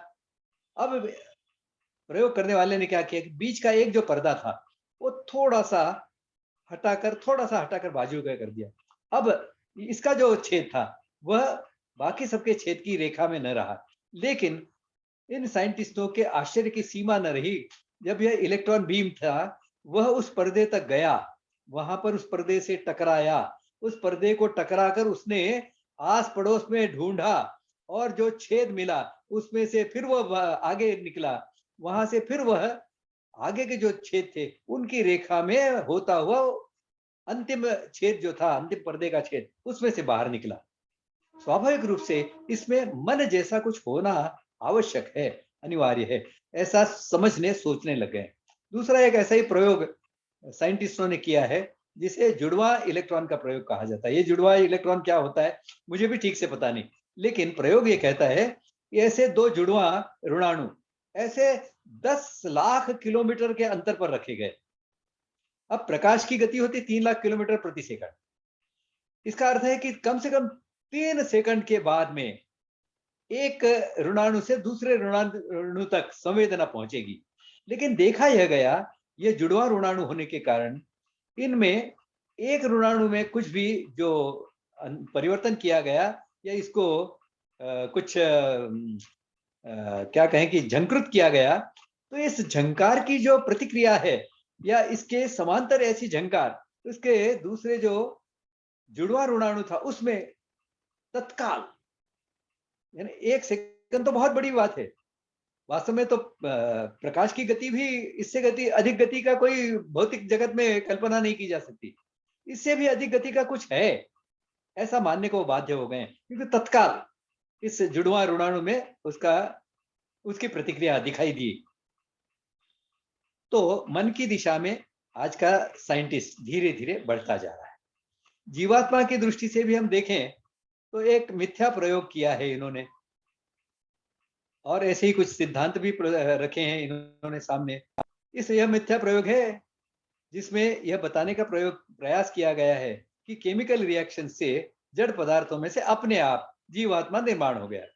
इसे ग्लास ट्यूब एक्सपेरिमेंट के नाम से जाना जाता है। एक बिल्कुल सभी तरफ से एकदम बंद ऐसी ग्लास ट्यूब में कुछ अमीनो केमिकल्स, कुछ अमोनिया और ऐसे पदार्थ रखे गए, और जिनके आधार पर उन्होंने ऐसा पाया कि बाहर से तो अंदर कुछ नहीं गया, लेकिन अंदर कुछ हलचल दिखाई दी। इसका अर्थ जीवात्मा निर्माण हुआ, और उन्होंने मान लिया कि केमिकल रिएक्शन से ही एक स्तर पर जीवात्मा निर्माण हुआ। यह मिलर ने ऐसा प्रयोग किया। मिलर की थ्योरी इसे कहा जाता है, यह थ्योरी है। इसी प्रकार अब इसका मिथ्यापन कैसा है हम समझेंगे तो हमने देखा है ये जो जीवात्मा है ये तो बहुत सूक्ष्म है, मन से सूक्ष्म है इस पंच महाभूतों का, जिसकी वो ग्लास ट्यूब बनी है। इसमें से मन अंदर जा सकता है, इसमें प्रकाश की किरणें अंदर जा सकती हैं, क्योंकि इन्होंने देखने की प्रक्रिया चलाई है। तो इसमें प्रकाश के जो ऋणाणु हैं वह तो गए ही हैं, फोटॉन्स तो गए ही हैं। तो फोटॉन्स जिसमें से जा सकते हैं, उससे भी अधिक सूक्ष्म जो मन है वो भी इसमें से जा सकता है, तो जीवात्मा भी जा सकता है। तो प्रत्यक्ष प्रमाण तो यह कहता है कि इस यदि जिस प्रकार की जीवात्मा के ग्रहण के लिए ऐसी यदि कोई रचना निर्माण की जाती है, तो जीवात्मा उसमें प्रवेश करता है। और यही हम प्रत्यक्ष में गर्भधारणा होती है, किसी भी जीव में गर्भधारणा होती है, तो हम यही देखते हैं कि पहले दिन से जीवात्मा उसमें नहीं होता है। पहले उसका शरीर बनता है और फिर उसमें जीवात्मा प्रवेश करता है। अब यह जो बात है, यह समझने की बात है कि जीवात्मा सूक्ष्म है। वह इस प्रकार की परिस्थितियां, इस प्रकार की एक रचना जब सृष्टि में निर्माण होती है, तो उसमें प्रवेश करने ही वाला है कि जो अपने अनुकूल ऐसे शरीर को प्राप्त करने के लिए उसमें प्रवेश करता है। इसका विचार हम जब व्यक्ति का विचार करेंगे और आगे संस्कारों का विचार करेंगे, उसमें हम और गहराई से करेंगे। यहां हम इतना ही समझ लें, इस प्रकार के मिथ्या प्रयोगों के आधार पर और मिथ्या परिकल्पनाओं के आधार पर, जैसे डार्विन ने भी एक सृष्टि निर्माण की कुछ एक परिकल्पना रखी है, जिसे आज भी पाश्चात्य जगत में साइंटिस्ट, जिसे आज भी थियरी कहते हैं, परिकल्पना कहते हैं, जिसे आज भी सिद्धांत नहीं कहा जाता, प्रिंसिपल या लॉ नहीं कहा जाता, उसे भी आज हम हमारे मूर्ख कहें तो थोड़ा गाली जैसा लगेगा, लेकिन मूर्खता का ही लक्षण है। हमारे साइंटिस्ट इसे सिद्धांत कहते हैं, जिसे पूरी दुनिया थियरी के रूप में जानती है। हमसे भी जो श्रेष्ठ साइंटिस्ट हैं वह भी इसे थियरी कहते हैं। उसे हमारे मूर्ख और नासमझ अज्ञानी ऐसे साइंटिस्ट जो हैं, यह इसे सिद्धांत कह के प्रस्तुत करते हैं, और फिर हमारे बच्चे ये मानने लग जाते हैं, अरे हम तो बंदर की औलाद हैं। वास्तव में तो भारतीय मान्यता, सृष्टि निर्माण की मान्यता यह बताती है, यह धारणा, यह भावना, यह प्रेरणा मनुष्य के मन में निर्माण करती है कि हम तो अमृत पुत्र हैं, हम उस परमात्मा के वंशज हैं, वो परमात्मा के अंश हैं। उस परमात्मा की जो असीम शक्तियां हैं, हम योग के आधार पर उन असीम शक्तियों को प्राप्त कर सकते हैं। इस प्रकार की प्रेरणा, इस प्रकार का जो सामर्थ्य है, यह नष्ट कर देती है और मनुष्य को बंदर की औलाद बना देती है। ऐसी यह मान्यताएं भारत में, भारतीय मान्यताओं से बिल्कुल निकृष्ट हैं, और इसीलिए यह अस्वीकृत करने योग्य है, अग्रहणीय है। इस प्रकार से हम देखते हैं कि समय समाप्त होते जा रहा है। केवल एक दो बातें बताकर मैं इस सृष्टि निर्माण की भारतीय मान्यता के इस अध्याय को पूर्ण करूंगा। सबसे अंत में स्वीकार करने योग्य मान्यता कौन सी है, इसे हमें समझना होगा।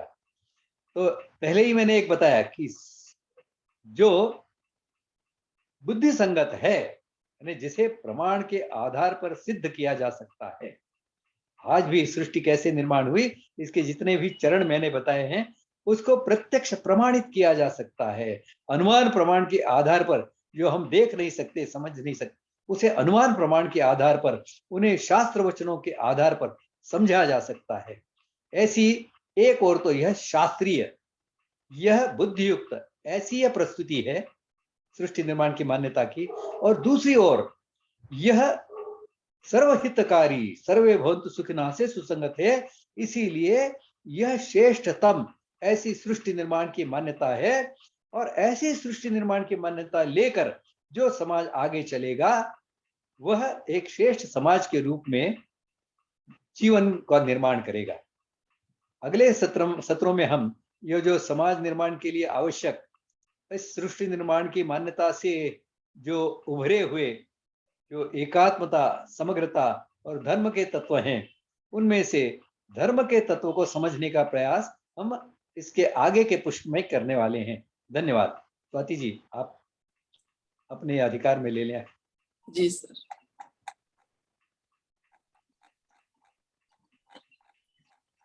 जिन्हें कोई सवाल पूछना है कृपया अपना हैंड रेज कीजिएगा।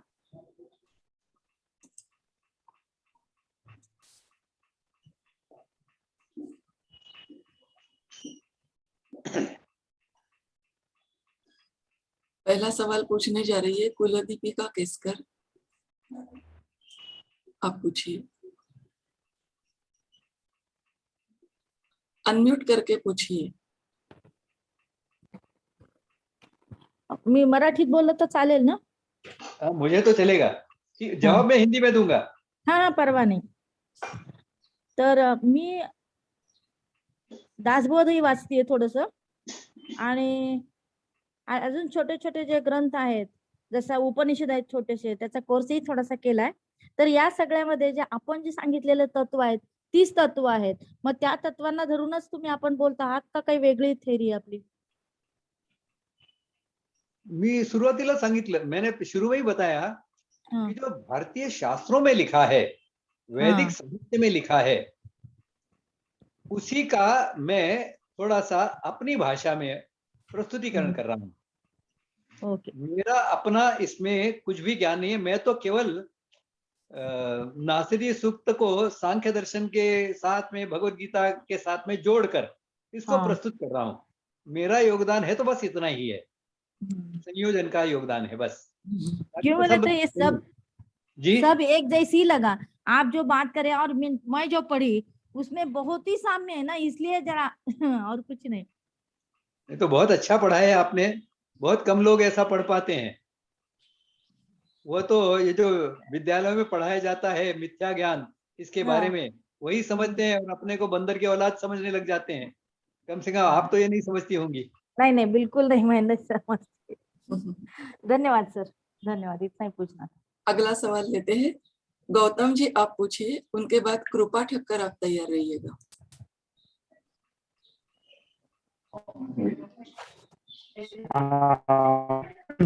भारतीय दर्शन है जो हमारे, मैंने सब नहीं पढ़े मगर ऐसा सुना है कि उसमें भी सृष्टि के निर्माण के बारे में भिन्न भिन्न कल्पनाएं हैं। सब मतलब सबका विचार एक ही नहीं है। तो इसमें मतलब सबके बीच में क्या क्या अंतर है वो आप अभी या तो बाद में भी कभी भी आप बता सकते हैं? आपने दर्शन शास्त्र पढ़े हैं, उसमें सृष्टि निर्माण के बारे में अलग अलग विचार दिए गए हैं। आप देखेंगे। नहीं, मैंने नहीं पढ़े। सॉरी, मैंने नहीं पढ़े, मैंने सिर्फ थोड़ा योग दर्शन पढ़ा है, बाकी दर्शन ये नहीं पढ़े। इन सब दर्शनों में यह पूर्णता से सृष्टि निर्माण की मान्यता पूर्णता से इसमें प्रस्तुतिकरण नहीं किया गया है। जिस प्रकार से मैं यहाँ रखने का प्रयास कर रहा हूँ, इस प्रकार से इसको सरल भाषा में, जैसे सांख्य दर्शन में महत का वर्णन आता है, इस महत से आगे चलती है सृष्टि निर्माण होता है।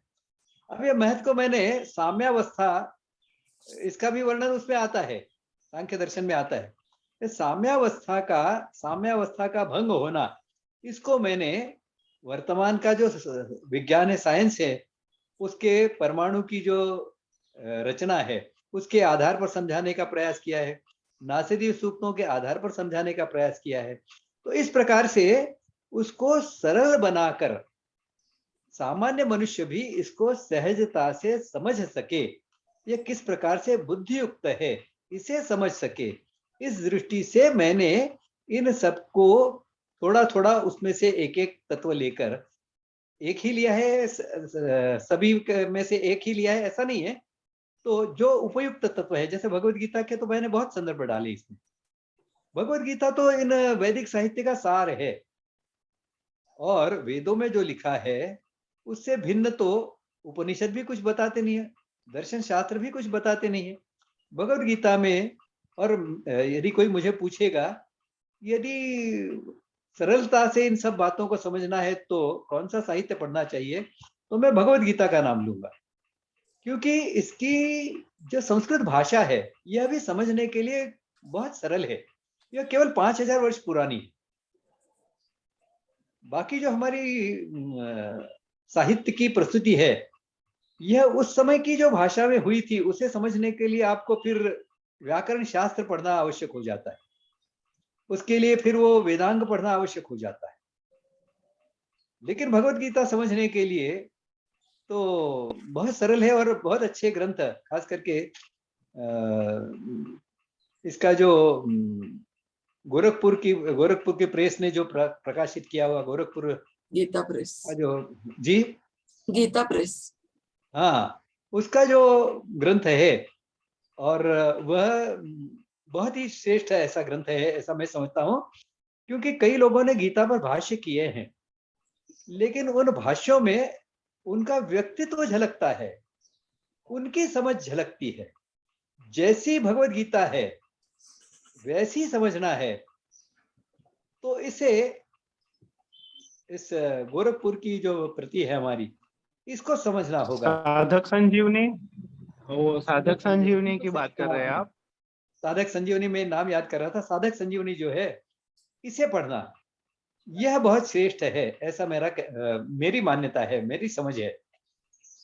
आप भी देखिए, पढ़कर देखिए, क्योंकि अन्य जो जिन्होंने भी भाष्य किए हैं उन्होंने अपने ढंग से इसको रखने का प्रयास किया है। बिल्कुल सर, धन्यवाद। अगला सवाल लेते हैं। अंजने युलू, आप तैयार रहिएगा, आप सवाल पूछिए, उनके बाद वेदवती कुलकर्णी आप तैयार रहिएगा। Namaste, sir. जी नमस्कार। I understand that different Upanishads stipulate different theories of evolution. जी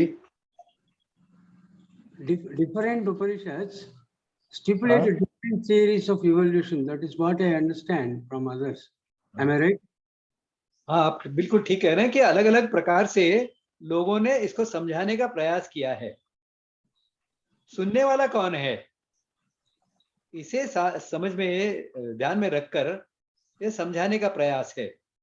और सुनने वाला हर उपनिषद में भिन्न है, तो थोड़ी भिन्नता तो उसमें आएगी ही। लेकिन फिर भी हम देखते हैं कि हमारे यहाँ प्रस्थान त्रयी को प्रमाण का आधार माना गया है, और प्रस्थान त्रयी में उपनिषद है, ब्रह्म सूत्र है और भगवद गीता, यह प्रस्थान त्रयी माने जाते हैं, 3 बातें। तो उपनिषदों में कुछ अलग अलग प्रकार से विचार रखे हैं, लेकिन वह सब वेद सुसंगत हैं, वह एक दूसरे के विरोधी नहीं हैं, इसे हमें समझना होगा। Oh. But the contradiction cannot be explained away easily. The contradiction between them cannot be explained away easily. हाँ, यह तो आपने बिल्कुल सही कहा कि भगवत गीता में जो दिया है उसे समझना जितना सरल है उतना उपनिषदों को समझना नहीं है, ब्रह्म सूत्रों को समझना नहीं है, और वेदों को समझना तो उससे भी कठिन है। इसके लिए धर्म के बारे में या व्यवहार कैसा हो, इसके बारे में मार्गदर्शन जो किया गया है वह तर्को प्रतिष्ठितः श्रुतयोर विभिन्न नैको ऋषिर यस्य मतम प्रमाणम धर्मस्य तत्वम निहितम गुहाय महाजनो येन गतः स पंथः। है ना, भगवत गीता में भी कुछ भ्रम निर्माण हो रहा है, समझ नहीं पा रहे हैं, तो उस समय ऐसा भी मनुष्य होगा जो इनकी बातें भी समझ में नहीं आती, जिसके इस मनुष्य के लिए भी यह मार्गदर्शन है।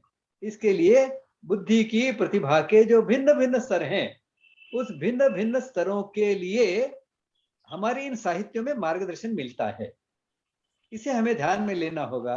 और हमारी समझ जो है, हमने इसको महाजनों के माध्यम से कुछ समझने का प्रयास किया, हमारी समझ बढ़ी, तो आगे हमने भगवत गीता को पढ़ना चाहिए।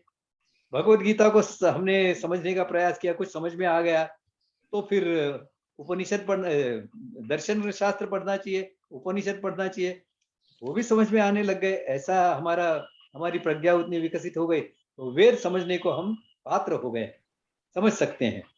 कोई प्रारंभ से ही वेद समझने को प्रयास करता है, ये भी हो सकता है। जो पहले से ही प्रतिभावान होगा तो वेदों को समझेगा, और यदि प्रतिभावान नहीं होगा तो केवल वेदों का कंठस्थीकरण करके रुक जाएगा। ऐसे ही हो रहा है। Okay. No, but why did you choose Chandogya Upanishad only? Why have you selected Chandogya Upanishad to talk about evolution? You have selected Chandogya Upanishad. Your preference is for Chandogya Upanishad. जी, छांदोग्य उपनिषद, वैसे तो और भी उपनिषदों में इसके संदर्भ हैं जी। मैं तो एक उपनिषद का किसी का संदर्भ देना, इसके लिए छांदोग्य उपनिषद का नाम लिया मैंने। अच्छा, okay sir, thank you very much. जी धन्यवाद। Very kind of. Vedavati ji आप पूछिए, उनके बाद गौतम जी फिर से पूछना चाहते हैं। नमस्ते। नमस्ते। अभी हम लोगों ने ये इलेक्ट्रॉन्स, न्यूट्रॉन्स, प्रोटॉन्स, ये जो वेदों में भी उनका जिक्र किया है, हमारी दर्शनों में आपने बहुत सुलभता से एक्सप्लेन किया, बहुत अच्छा लगा। जो बीच में एक प्रयोग किया गया, भूगर्भ में एक विस्फोट, महाविस्फोट करके उसमें गॉड पार्टिकल, देवकण, उसका जिक्र यही कहीं आया है क्या? उसके बारे में आप बताइए। कैसा है ये विषय, इतना बड़ा है, विशाल है कि कौन कौन सी बातें इसमें लाना। आपने उल्लेख किया, अच्छा हो गया, इसके कारण में इस विषय को बोलने के लिए मुझे अवसर मिल गया। देखिए, देव अणु या देव कण, ये वास्तव में एक बचकाना ऐसा प्रयास है। इसको हमने प्राप्त कर लिया तो बस इससे सब सृष्टि निर्माण हुई है, ऐसा मानने लग गए। अब ये देव कण जो है, यह तो इतने प्रकार के कण निर्माण होते हैं, जब इसका परमाणु का भंजन किया जाता है तो इतने प्रकार के कण निर्माण होते हैं, और जो निर्माण होते हैं और नष्ट हो जाते हैं। तो इस प्रकार की देव कण की कल्पना ही वास्तव में यह, जिसे हम विखंडित सोच कहते हैं ना, इस प्रकार की विखंडित सोच है।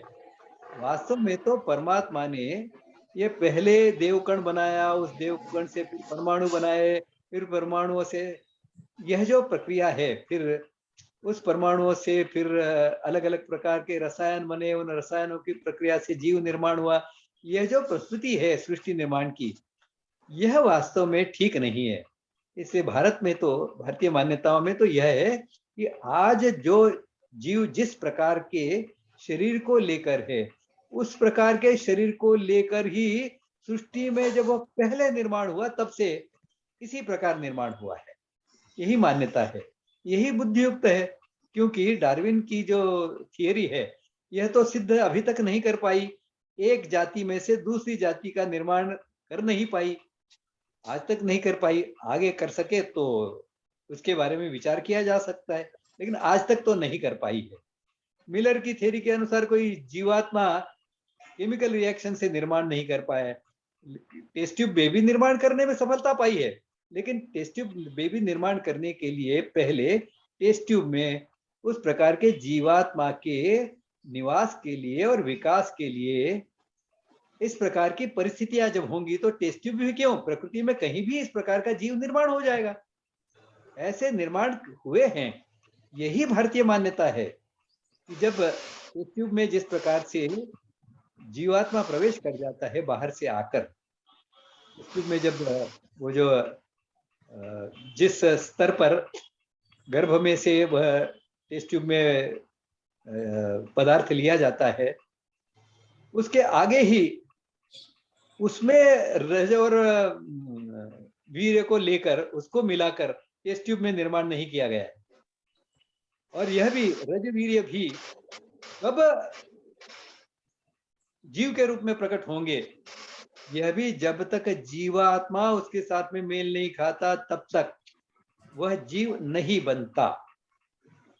आज के वैज्ञानिक यानी साइंटिस्ट जो है, मेडिकल का ज्ञान रखने वाले, वो भी जानते हैं इसे समझते हैं। आयुर्वेद ने तो इसे स्पष्ट कहा है कि कब जीवात्मा प्रवेश करता है, उसके लिए पहले कैसी तैयारी होती है गर्भ में, पंच महाभूतात्मक और अष्टधा प्रकृति की तैयारी होती है।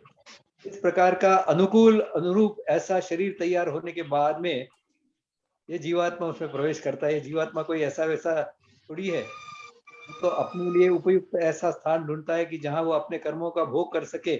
ऐसे शरीर का निर्माण जब हो जाता है तब वो जीवात्मा उसमें प्रवेश करता है और उसको फिर और अच्छी तरह से आकार देता है। सर, जब इसके बारे में चर्चा हो गई थी तब वो साइंटिस्ट ने, मैंने जो भी पेपर में पढ़ा, नहीं तो इसके बारे में पढ़ा, तो वो साइंटिस्ट ने बोला था इसके लिए हम लोगों को भारतीय दर्शनों का आधार लेना पड़ेगा देवकण को एक्सप्लेन करने के लिए।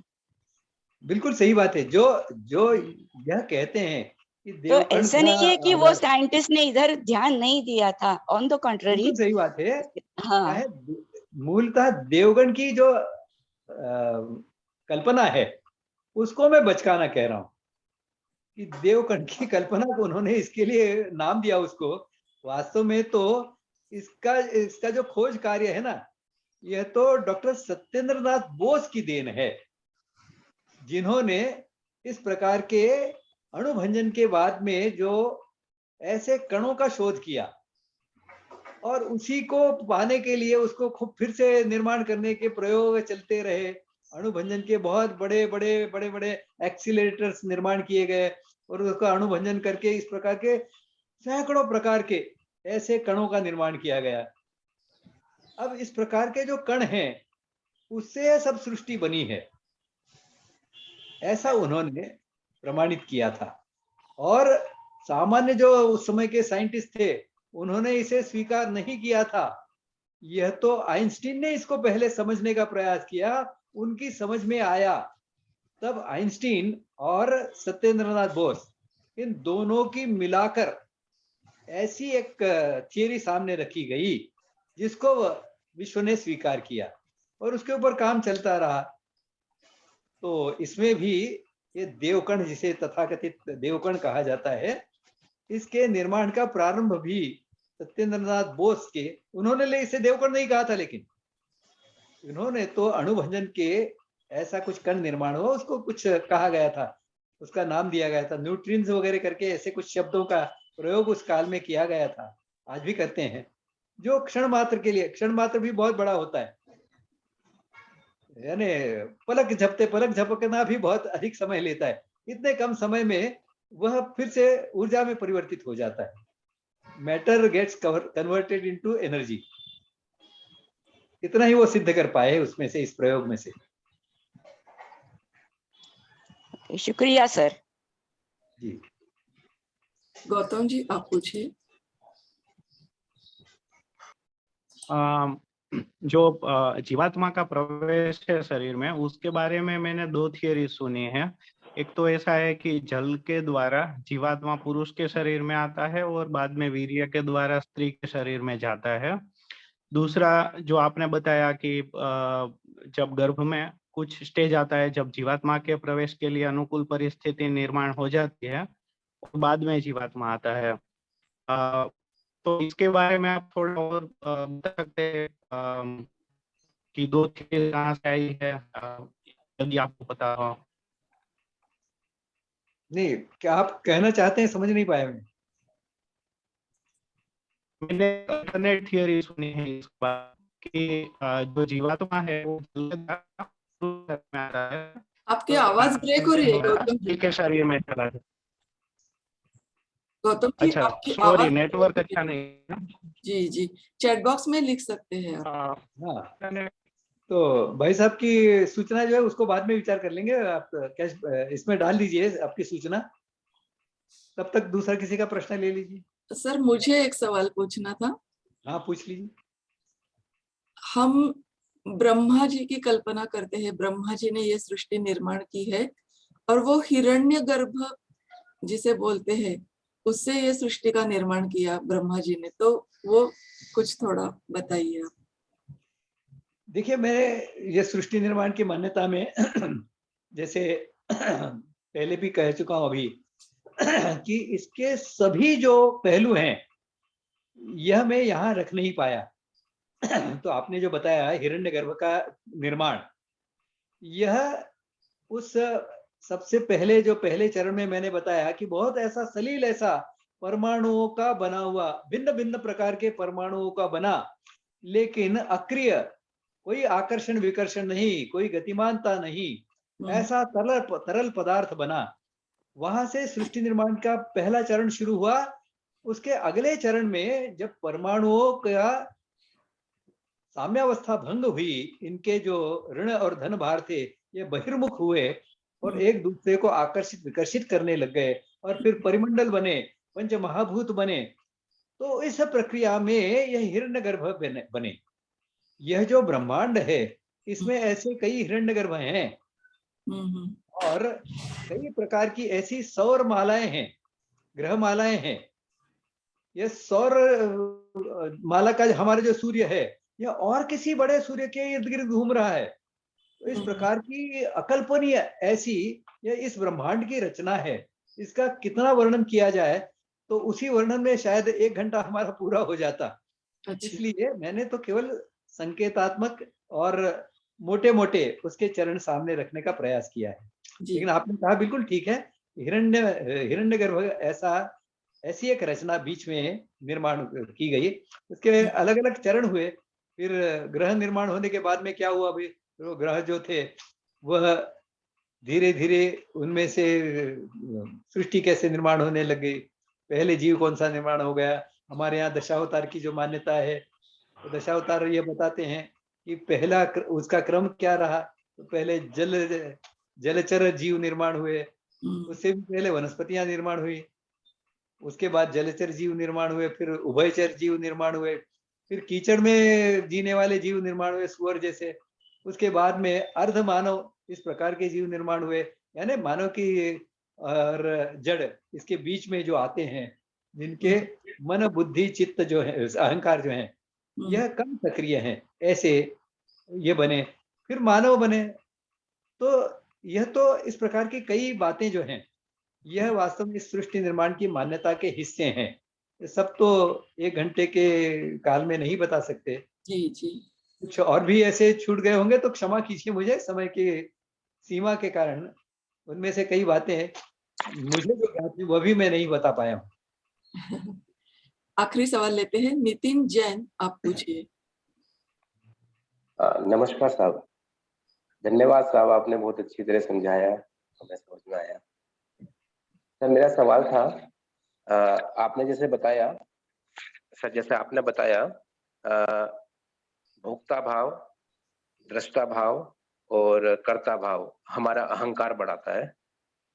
और जब हम समाधि की स्थिति की बात करते हैं तो इसमें सेल्फलेसनेस को कैसे पाया जाएगा, क्योंकि हम दृष्टा भाव को भी अहंकार बढ़ा रहे हैं हमारा।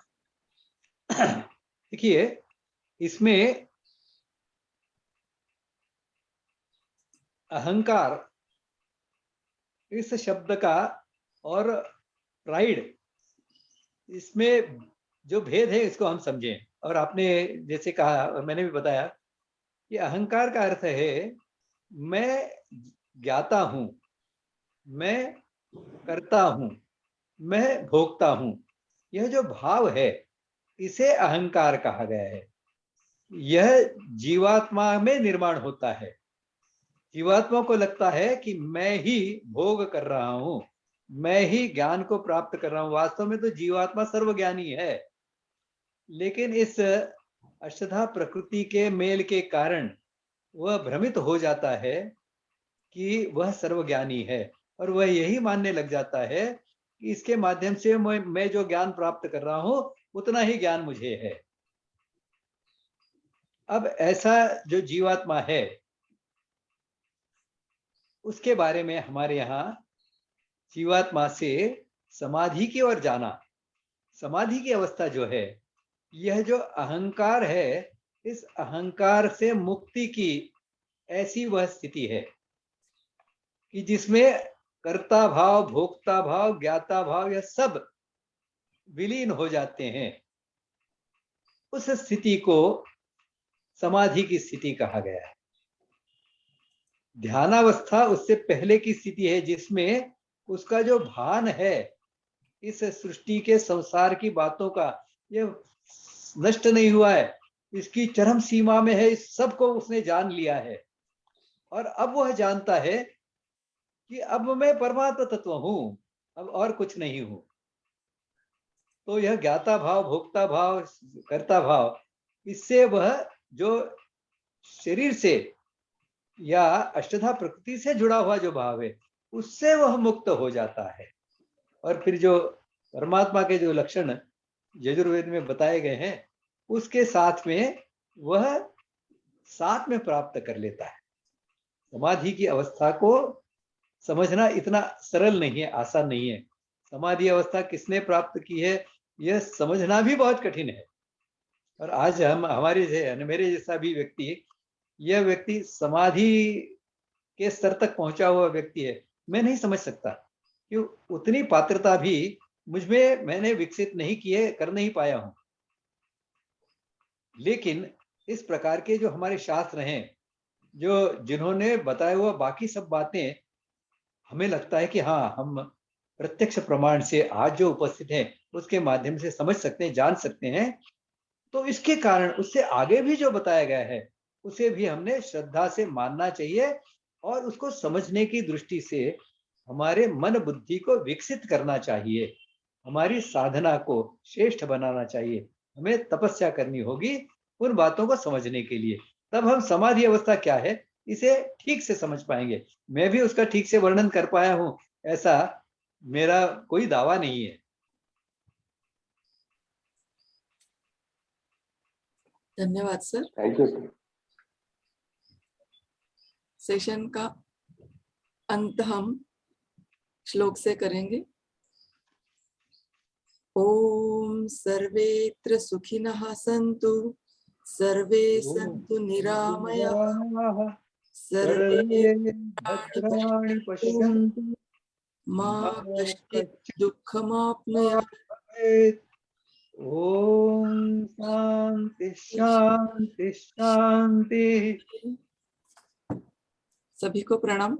मिलेंगे अगले गुरुवार यानी 17 मार्च को। दिलीप जी नमस्ते। नमस्ते दिलीप जी नमस्ते। हाँ नमस्ते। नमस्ते सर. नमस्ते। मी कुलदीपिका हैदराबादहून बोलते.